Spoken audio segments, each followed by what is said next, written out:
इसके अलावा समय समय पर जो विधायिका है, जो सदन है, किसी विशेष कार्यों की जांच के लिए समितियां बनाता है, आयोग बनाता है और आयोग की नियुक्ति का काम करता है। ये संसद के न्याय संबंधी कार्यों में के अलावा नियुक्ति, चुनाव और नियुक्ति संबंधी कार्यों में जोड़ा जा सकता है। आयोग का गठन करना, समितियों का निर्माण करना, उसके सदस्यों का चयन करना और ऐसा करते हुए इन समितियों के, आयोगों के माध्यम से जांच कराने का जो काम है वो कराया जाता है सदन के द्वारा। तो इसमें न्याय भी जुड़ा हुआ है और इसके अलावा इसमें नियुक्ति और चयन भी जुड़ा हुआ है। नियुक्ति और चयन के अलावा सदन के 7वां कार्य के श्रृंखला में हम देखते हैं जनमत का प्रतिनिधित्व। अति महत्वपूर्ण कार्य। सदन में जितने लोग बैठते हैं ये क्या हैं? जनता के प्रतिनिधि हैं। जनता के प्रतिनिधि के नाते अपने क्षेत्र की जनता की आवाज़ वहाँ उठाते हैं, सरकार तक पहुँचाते हैं। सरकार का आईना है एक तरीके से लोग। जनता का आईना होते हुए सरकार को जनता की अपेक्षाओं से वाकिफ कराते हैं। जनता के द्वारा महसूस की जा रही असफलताओं से सरकार को एक तरीके से आवाज़ देते हैं। तो व्यवस्थापिका का बहुत महत्वपूर्ण काम है सरकार के समक्ष उनकी असफलताओं और जनता के कष्टों को सामने रखना, जनता की दिक्कतों को सामने रखना। व्यवस्थापिका के जो सदस्य होते हैं, जो जनप्रतिनिधि होते हैं, वो जनता का प्रतिनिधित्व, जनमत का प्रतिनिधित्व करते हैं। और जनमत का प्रतिनिधित्व के मायने हैं जनता की जो अनुभूतियां हैं, जनता की जो फीलिंग्स हैं, उसे वहां तक लाना। समस्याओं के प्रति सरकार का ध्यान आकर्षित करके उसे जनहित में कार्य करने के लिए प्रेरित करना। नवनीत राणा। अध्यक्ष महोदय, बहुत बहुत धन्यवाद। आज मुझे लगता है शिवसेना के 2-3 खासदारों ने आज किसानों के ऊपर बात की है।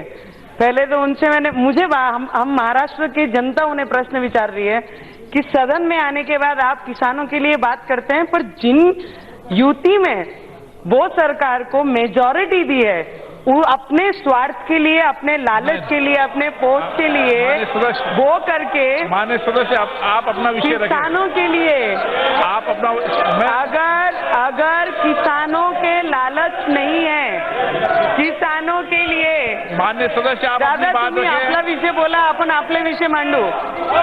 मुझे लगता है कि पद, अगर किसानों के लिए इतना प्यार, इतनी सहानुभूति है तो वहां पर सरकार फॉर्म करनी थी। और किसानों में जो आज गीला महाअकाल हमारे महाराष्ट्र राज्य में हुआ है, जो राष्ट्रपति शासन लागू हुआ है, तो इसके पीछे अगर किसी का सबसे बड़ा हाथ होगा राष्ट्रपति शासन लागू करने में, तो ये शिवसेना वालों के लिए है। खुद का स्वार्थ, खुद का घर अगर ना ध्यान में रखते तो मुझे लगता है किसानों के लिए अगर मदद करने की भावनाएं मेरे दिल में है तो मैं खुद का घर भी जला सकती हूँ और किसानों के हित में वो सरकार को मेजॉरिटी के सपोर्ट भी कर सकती हूँ।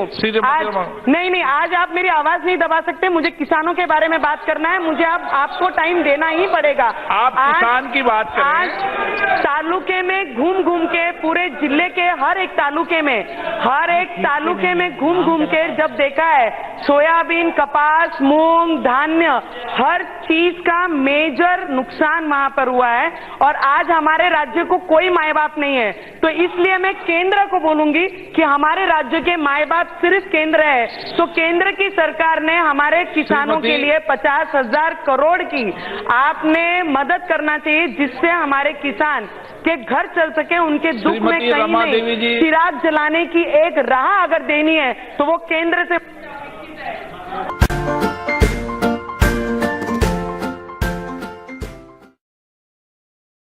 ये इन प्रतिनिधियों का काम है।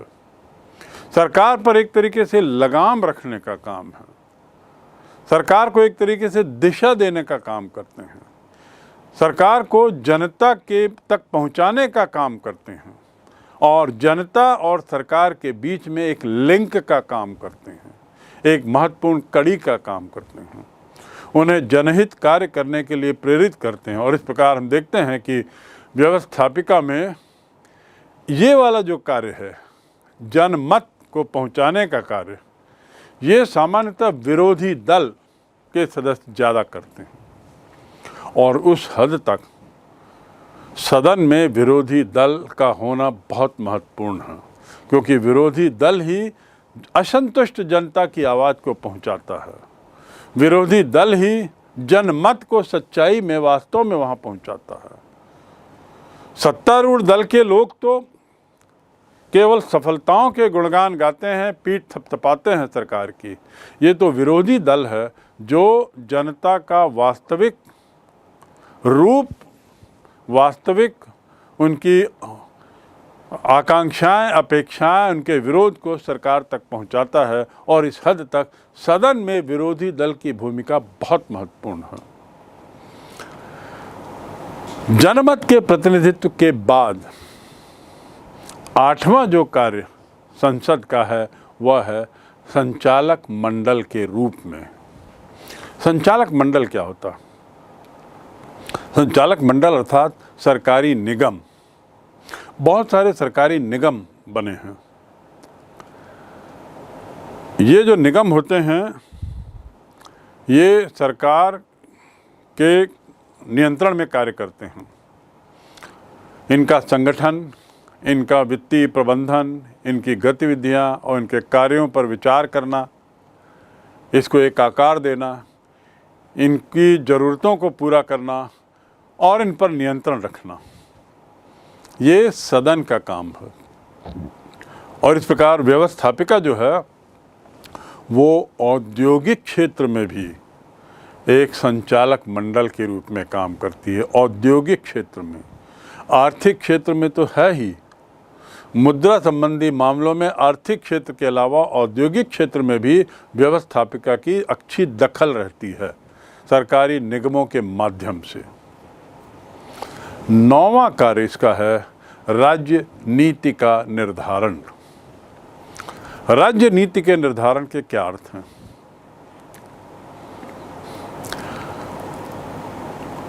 सरकार का तो काम है नीतियां बनाना, बल्कि कहना चाहिए व्यवस्थापिका काम है नीतियां बनाना और कार्यपालिका का काम है उन नीतियों को लागू करना। व्यवस्थापिका और कार्यपालिका के बीच की जो कड़ी है अर्थात मंत्री परिषद, जिनका अस्तित्व व्यवस्थापिका से है और जिनका कार्य कार्यपालिका के तहत है, ये जो कड़ी है ये कानून बनाती ही नहीं बल्कि राज्य के संबंध में महत्वपूर्ण विषयों पर नीतियों का निर्धारण करती है। राज्य को दिशा देना इसका काम व्यवस्थापिका का है और राज्य से तात्पर्य है देश, सरकार, इनको दिशा देती है सरकार को।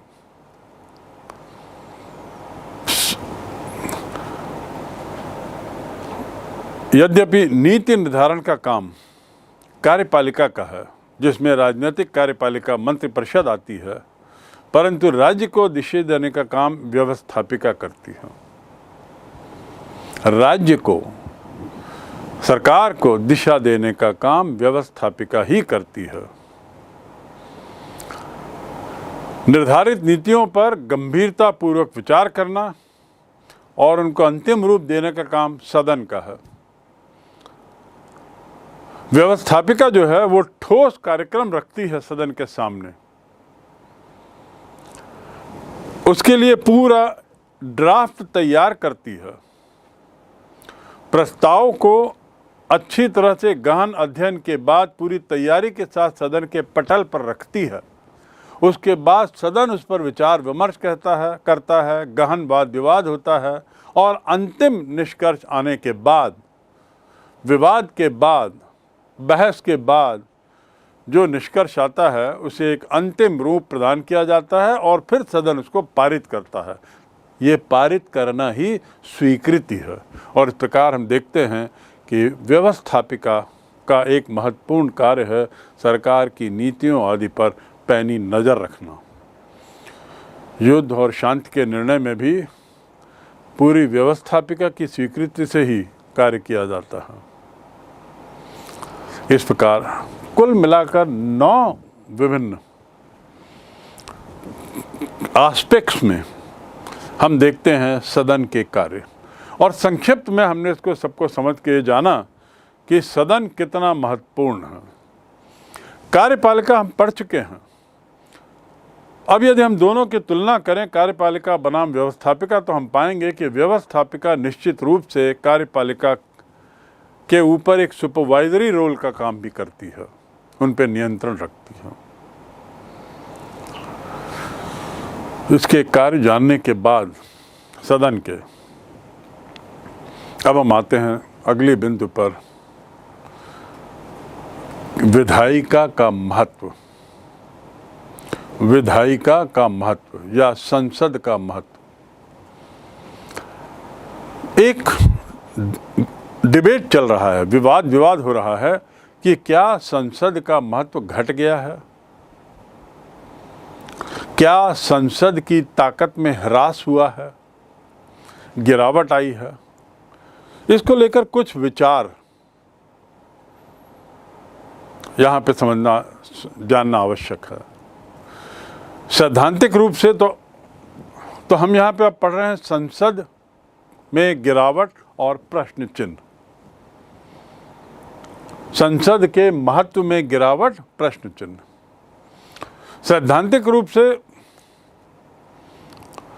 विधानमंडल जो कानून बनाता है उसका स्थान तो सर्वोच्च है, लेकिन प्रैक्टिस में, व्यवहार में ऐसा देख रहे हैं कि धीरे धीरे विधानमंडल की ताकत में, विधानमंडल के प्रभाव में, शक्ति में थोड़ी सी गिरावट आई है, जिसके कुछ कारण हैं। आखिर सैद्धांतिक रूप से, संवैधानिक रूप से सर्वोच्च दर्जा पाने के बाद भी व्यावहारिक रूप में प्रभाव में कमी क्यों, या ऐसी अनुभूति क्यों? उसके कुछ कारण हैं। दूसरे शब्दों में, सांसदों ने अपनी महत्ता कुछ खोई है क्या? सांसदों की उपादेयता पर प्रश्न चिन्ह लगने लगा है क्या? सांसद क्या कम महत्वपूर्ण हो गए हैं? ये कुछ सवाल बारंबार आते हैं और उसके कारण भी हैं।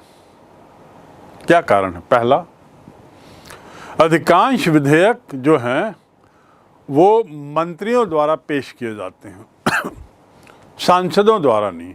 यद्यपि मंत्री स्वयं सांसद है, पहले सांसद होने के नाते वो मंत्रिपरिषद में है, लेकिन सांसदों द्वारा विधेयक कम पेश किया जाना और मंत्रियों द्वारा ज़्यादा पेश किया जाने से पिक्चर ये आ रहा है कि सरकार इज़ ऑल पावरफुल।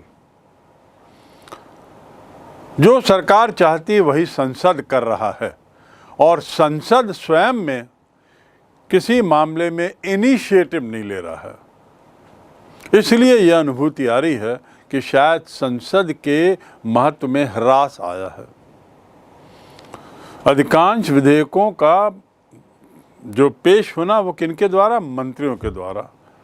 दूसरा जो कारण है वह है, संसद जो है वो कानून की मात्र रूपरेखा तैयार कर रहा है, बस, उसके आगे नहीं।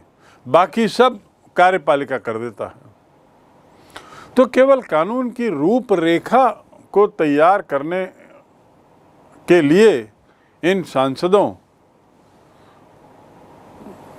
का जो संबंध है उसमें ऐसा लगता है कि ये कम महत्वपूर्ण है। असली ताकत तो कार्यपालिका के हाथ में, जो कानून को विस्तृत रूप देती है। और तीसरा कारण है कि मंत्रिमंडल में कौन होता है। जब भी आप गठबंधन सरकारों के मंत्रिमंडल को देखें और या चुनाव के दौरान जो मैंने चुनाव संबंधी अध्याय आपको पढ़ाया,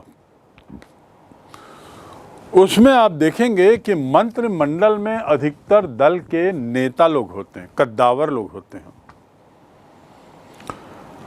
दलों के या दल के वे लोग मंत्रिमंडल में रहते हैं जिनके पास बाहुबल हो, धन बल हो, प्रभाव हो। और इसका परिणाम क्या होता है कि मंत्रिमंडल के सदस्यों के विरोध में कोई आवाज़ नहीं उठाता, चाहे वो सदन में सत्तारूढ़ दल के सदस्य हों या विरोधी दल के भी हों, तो भी उनकी आवाज़ उतनी बुलंद नहीं रहती मंत्रिपरिषद के सदस्यों के विरोध में जितनी अपेक्षित थी। और उसका कारण है मंत्रिमंडल के सदस्यों का इतना भारी होना, शक्ति के मामले में, कि दूसरे लोग डरते हैं। और इसलिए संसद में वे लोग जो भी प्रस्ताव रखते हैं वो स्वीकृत हो जाता है। उसमें जिस तरह की बहस की अपेक्षा रहती है वो नहीं हो पाती, जिस तरह का उसमें गहमा गहमी होना चाहिए कुछ मुद्दों पर, वैसी नहीं हो पाती। इसलिए भी ऐसी अनुभूति जा रही है लोगों में कि शायद विधायिका का महत्व दिनों दिन घटता जा रहा है और कार्यपालिका, राजनीतिक कार्यपालिका ज़्यादा हावी हो रही है। कुछ अन्य कारण जो ये महसूस कराते हैं कि सदन की महत्ता कम हो रही है, विधायिका कम उपयोगी होता जा रहा है दिनों दिन, उन कारणों में अगला कारण है प्रशासनिक कार्यों की जटिलता। प्रशासन की जब बात आती है तो भारत जैसे विशाल देश में, जो जनसंख्या की दृष्टि से भी विशाल है और क्षेत्र की दृष्टि से तो है ही, विविधता की दृष्टि से भी बहुत विशाल है। इन सब में विशालता के कारण जो प्रशासन की कॉम्प्लेक्सिटीज हैं, उसे संसद के प्रतिनिधियों के द्वारा अच्छी तरह समझने की अपेक्षा करना न्यायोचित ही नहीं बल्कि गलत होगा। परिणाम स्वरूप क्या होता है कि ये जो सांसद जो मात्र 5 वर्षों के लिए चुन के आते हैं, इससे पहले वे इन पेचीदगियों को समझें, उनका काल 5 वर्ष का पूरा हो जाता है। परिणाम स्वरूप ये लोग संसदीय प्रक्रिया में उतने पारंगत नहीं होते और उस तरीके से भाग नहीं ले पाते जिससे महसूस हो कि ये सांसद अपने कार्य क्षेत्र से, अपने दायरे से अच्छी तरह वाकिफ हों। और इस पे प्रशासन हावी होने लगता है, कार्यपालिका हावी होने लगती है, राजनीतिक कार्यपालिका, जिसमें ऐसे ऐसे मंत्री होते हैं, ऐसे ऐसे व्यक्ति होते हैं जिन्हें अनेक वर्षों का संसदीय अनुभव होता है, ये लोग इसमें रहते हैं। तो परिणाम क्या होता है कि प्रशासनिक कार्यों की जटिलता से अनभिज्ञ होने के कारण संसद के सदस्य अपनी भूमिका वैसे नहीं निभा पा रहे हैं जैसी कि इनकी अपेक्षा थी। और परिणाम क्या हो रहा है, इनके महत्व में गिरावट है। छठवां, कार्यों की अधिकता। दिनों दिन कार्यों का दायरा बढ़ रहा है और कार्य भी बढ़ रहे हैं। परिणाम स्वरूप क्या हो रहा है कि संसद के सदस्य अपना पूरा काम, पूरा ध्यान उन मुद्दों पर नहीं दे पा रहे हैं जो संसद के अंदर उठाए जाते हैं। इनका कार्य क्षेत्र बढ़ा है, इनके कार्य भी बढ़े हैं और जिम्मेदारियां भी उस हद तक काफ़ी बढ़ गई हैं। अपने निर्वाचन क्षेत्र में और देश की राजनीतिक व्यवस्था में इन सांसदों की बढ़ती भूमिका ने इन्हें बहुत व्यस्त कर दिया है और इसलिए भी ये लोग अपने संसदीय कार्य में, मूल कार्यों में उतना ध्यान नहीं दे पा रहे हैं जितना कि इनसे अपेक्षा थी। इसलिए भी इनका महत्व कम लगाया जाता है। तो कार्यों की अधिकता ने इन्हें कम महत्वपूर्ण संभवतः बना दिया है। अगला बिंदु है आर्थिक जीवन में राज्य का बढ़ता हस्तक्षेप।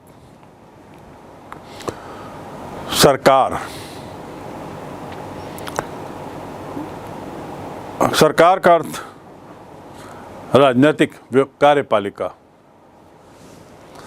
राजनीतिक कार्यपालिका के पास वैसे तो पूरी जो आर्थिक व्यवस्था है, आर्थिक नियंत्रण है, वह संसद के हाथ में। जैसा हमने अभी थोड़ी देर पहले समझा कि देश का सारा आय व्यय और राजकोष पर नियंत्रण व्यवस्थापिका का है, पर व्यवस्थापिका किन लोगों के माध्यम से नियंत्रित करती है? राजनीतिक कार्यपालिका के माध्यम से, अर्थात मंत्रिपरिषद के माध्यम से। और मंत्रिपरिषद कार्यपालिका का बहुत महत्वपूर्ण हिस्सा है। कार्यपालिका में रहते हुए ये मंत्री जिस तरीके से सरकारी खजाने पर नियंत्रण रखते हैं, उससे ऐसा महसूस होता है कि संसद का नियंत्रण इस पे कम है और राजनीतिक कार्यपालिका का हस्तक्षेप इसमें ज़्यादा है। बढ़ते हुए प्रभाव को, मंत्रिपरिषद के बढ़ते हुए प्रभाव ने एक तरीके से संसद के महत्व को कम कर दिया है। इसलिए कहा जाता है कि आर्थिक जीवन में राज्य का बढ़ता हुआ हस्तक्षेप संसद की घटती महत्ता का एक कारण है। अगला कारण है जनता में राजनीतिक जागृति। इसके क्या मायने हैं और वह कैसे संसद की घटती महत्ता का जिम्मेदार है, घटते महत्व के लिए जिम्मेदार है? जब जनता राजनीतिक रूप से जागरूक नहीं थी या राजनीतिक रूप से पिछड़ी है, तो संसद के अंदर कार्य करने वाले चैतन्य हैं, जागरूक हैं और दोनों के स्तर में बहुत अंतर है, देखा गया था। चुने हुए प्रतिनिधियों और जनता के बीच में राजनीतिक जागरूकता के मामले में बहुत अंतर था। समय के साथ साथ ये जागरूकता बढ़ती गई, जिसके लिए सरकारी प्रयास भी किए गए, क्योंकि अच्छे लोकतंत्र के लिए राजनीतिक जागरूकता जनता के मन में बहुत आवश्यक है। परिणाम क्या हुआ कि जनता काफ़ी कुछ जाग चुकी है राजनीतिक दृष्टि से और इसलिए इसका असर संसद पर पड़ा है। जब जनता सोई थी तब संसद सर्वशक्तिमान था। अब जब जनता जाग चुकी है तो जिसको कहते हैं जनता की आवाज़ के अनुसार संसद को अब काम करना पड़ रहा है। अब जनता बर्दाश्त नहीं करती कि संसद कुछ ऐसा कार्य करे जो जनता की अपेक्षाओं के खिलाफ हो, जैसा कि पूर्व में संभव था और होता आया था। तो इसलिए जनता के बढ़ते महत्व को, उसकी जागरूकता के कारण उसने भी संसद के महत्व को कम कर दिया है और इसके अनेक उदाहरण हैं।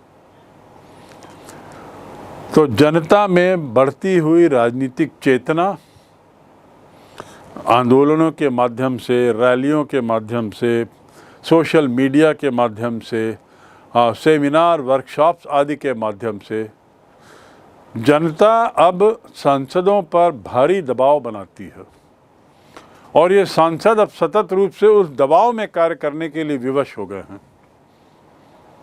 इसलिए भी इनकी महत्ता कम हुई है। अगला कारण है विधि निर्माण की तकनीकी समस्या।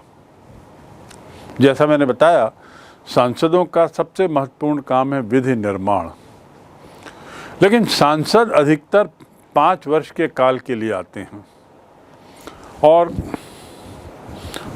नए युवा सांसद रहते हैं तो उन्हें विधि प्रक्रिया की जानकारी नहीं रहती। बहुत से लोग इसमें अशिक्षित भी हैं या कम शिक्षा है, कम एक्सपोजर है। परिणाम क्या होता है कि आज के संदर्भ में जब विधि निर्माण एक बहुत महत्वपूर्ण कौशल के रूप में सामने आया है, विधि निर्माण एक बहुत स्पेशलाइज्ड एरिया हो गया है, एक बहुत तकनीकी क्षेत्र हो गया है, तो ये सांसद अपने को विधि निर्माण की प्रक्रिया से कोसों दूर पाते हैं, जबकि इनका मूल काम विधि निर्माण है। इस कारण भी इनका महत्व घटा है, क्योंकि विधि निर्माण की प्रक्रिया के लिए अब सांसदों से ज़्यादा विधि से जुड़े हुए जो कैरियर पीपल हैं उनका ज़्यादा ताल्लुकात, उनसे ज़्यादा संबंध, उनसे ज़्यादा काम लिया जा रहा है। तो उस हद तक संसद के विधि निर्माण का कार्य केवल इतना हो गया है कि वह उस रूपरेखा को जो उनको सामने रखी गई है उसे स्वीकार करे या थोड़ा बहुत उस पर बहस कर ले। उससे आगे इन सांसदों से विधि निर्माण के कार्य के बारे में ज़्यादा समझना इनके समझ से बाहर है। जब संविधान सभा बनी थी और इसके बाद जब प्रारंभिक लोकसभाओं पर आप नज़र डालें तो आप पाएंगे कि उस काल में बहुत सारे प्रतिनिधि जो चुने गए वे उनका गहरा संबंध लॉ से था, कानून से था। उन्होंने काफ़ी गहरा कानून का अध्ययन किया था, कानूनी पढ़ाइयाँ की थी और इसीलिए ऐसा संविधान वो दे गए जो विश्व में एक सर्वश्रेष्ठ उदाहरण के रूप में जाना जाता है। लेकिन आने वाले समय में बाद के काल में ऐसा देखा जा रहा है कि बहुत से सांसद ऐसे चुने जा रहे हैं जो जनता का बहुमत तो हासिल किया, फर्स्ट पास द पोस्ट के फॉर्मूले के तहत सबसे ज़्यादा मत तो पाए, पर विधि निर्माण की प्रक्रिया और उसकी समझ के मामले में ये कोसों दूर हैं।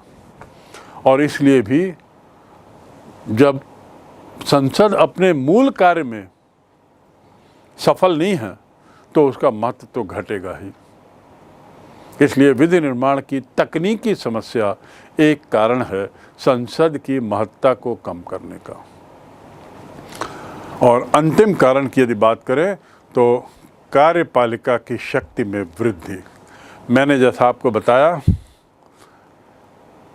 पंडित जवाहरलाल नेहरू के काल में, इंदिरा गांधी के काल में और उसके बाद भी ऐसे कई अवसर आए जब देखा गया कि प्रधानमंत्री का व्यक्तित्व और मंत्रिमंडल के सदस्यों का व्यक्तित्व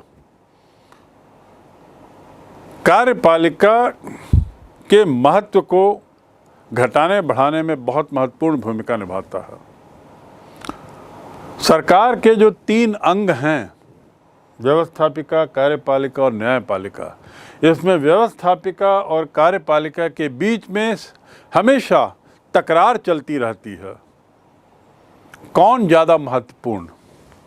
संवैधानिक रूप से तो निश्चित रूप से व्यवस्थापिका महत्वपूर्ण है, लेकिन ऐसे बहुत से अनुभव आए हैं जब कार्यपालिका ने विधायिका को पीछे रखते हुए ज़्यादा महत्वपूर्ण भूमिका निभाई है। और इसलिए हम कह सकते हैं कि कार्यपालिका की बढ़ती हुई शक्ति एक बहुत बड़ा बिंदु है जो संसद की महत्ता को कम कर रहा है।